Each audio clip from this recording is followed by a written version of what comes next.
Join me this October where I'll be celebrating Halloween. 31 zine reviews in 31 days.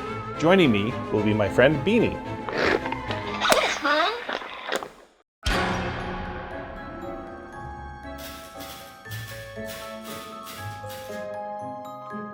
Hi, welcome to another edition of Halloween.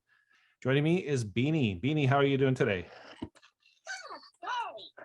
Well, I will tell you a story. Today we're going to be reviewing Zed Two Noughts, which is an OSE funnel. And for those that aren't familiar with the OSE, you should be by now. It's Old School Essentials by Necrotic Gnome. And a lot of people have latched onto this. Basically, it's, basic Dungeons and Dragons, but it's a little bit more cleaned up and a little bit better of layout and a lot of good things that people enjoy. So we are going to be reviewing Zed Two Noughts, which is an OSE funnel. And you can see on the cover here that it's a little bit perhaps showcasing an alien ship as part of the adventure, which is a little unusual for most fantasy genre games, but it's almost like Isle of Dread with the dinosaurs. I think it's just a unique kind of setting. And so let's open it up, crack it open, see what's in there, and we'll review it from there.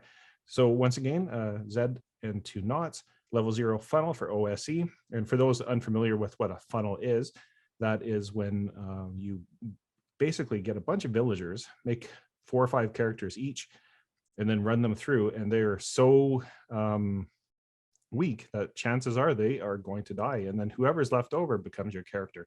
So they have like 0 skills, and that's kind of the premise of the funnel, first made popular by DCC.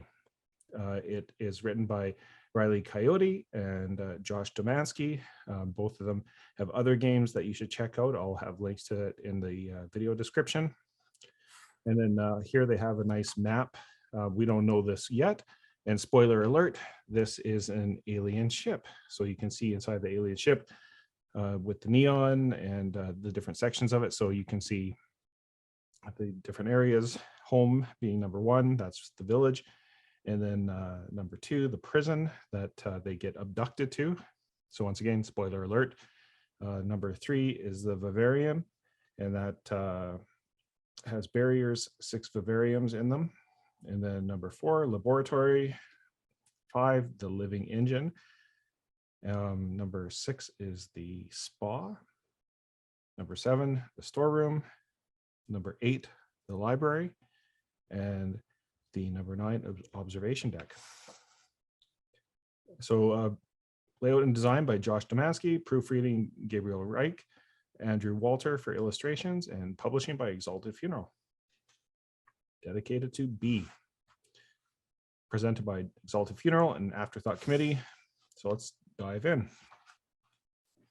They give you an overview of what a funnel is as I described it. There is some graphic content in this that they warn you about. How to run the funnel is to make a bunch of characters each, make it through, and that is your ending character. There's some kind of quick start tables to roll your apprenticeship, so you have at least a little bit of skill, and you roll your ability scores typical of OSE, which is 3d6. If any of them are under 8, you're welcome to talk to the game master to see if you can maybe update that. There's some note on attack values, THACO, etc. And then you also have your saving throws. So 0 level PCs have a single saving throw or saving value of 14. And then they receive their full array of saving throws once they reach level 1. Hit points, just 1d4. And you can add or subtract your con modifier if you have one. Alignment, either lawful, chaotic, or neutral alignments. Equipment, start with items connected to their apprenticeship and a keepsake from the table on page 8.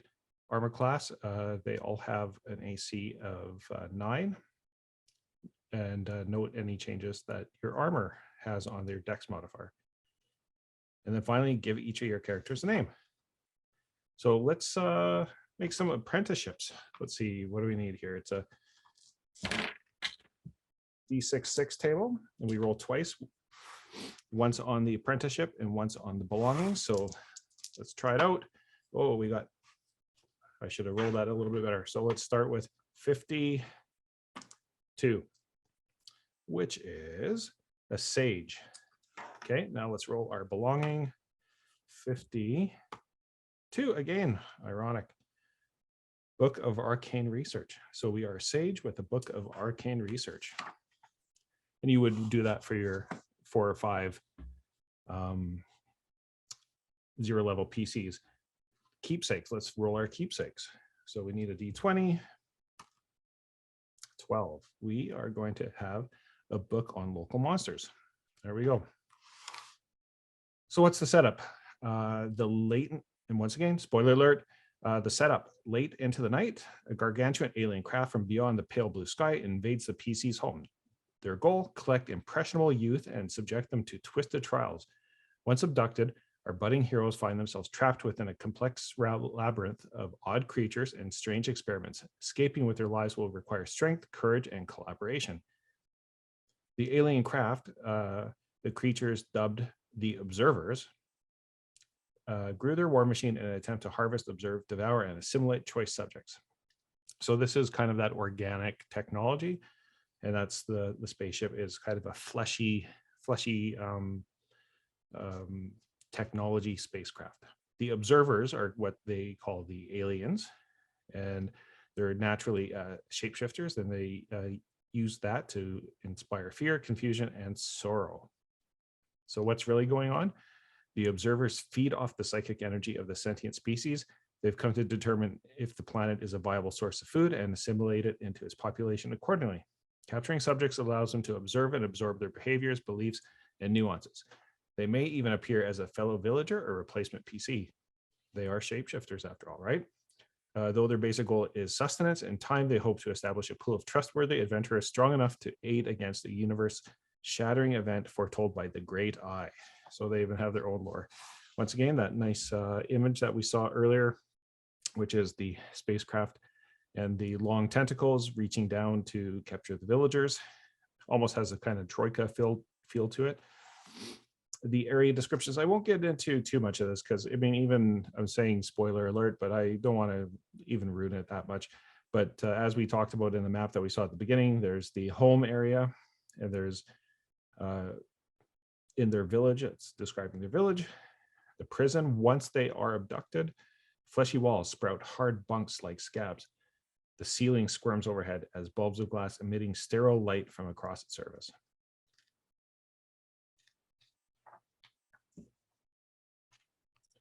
And then we have the vivarium, and you have a row of 6 disturbing vivaria in them.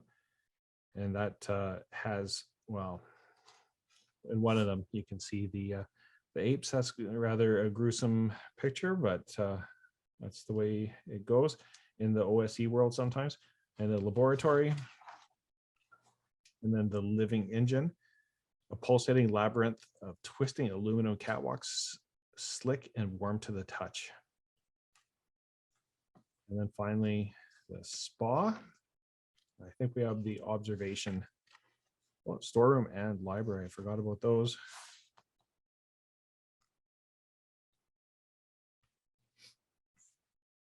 And here's some very evocative description of a boneless old woman sits calmly in the corner, poring over an open book of halfling recipes, and they are secretly an observer.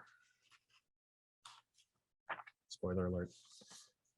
And then we have the observation deck. One-way viewing floor allows the observers to look down upon the other areas of the ship. And once again, kind of that a little bit of, I guess, crazy art, very Troika-esque. And then finally, the conclusion, you know, whether they escape the craft or seize it for themselves, there's all sorts of different options that they can do to get out of this predicament. And I'm sure some that nobody has thought of until you actually play the game. And then the book goes on to say, you know, this is a good funnel, but here's some extra level 1 adventures that they would recommend. The Hole in the Oak, and Incandescent Grottos by Gavin Norman, as well as Winter's Daughter by Gavin Norman. So, and then finally on the back page, they do have some random events. It's a 1d10. If you were to find some, 3, poisonous gas pours from the ceiling, obscures vision, and dyes the skin yellow. Lethal after 1 turn. Save versus death.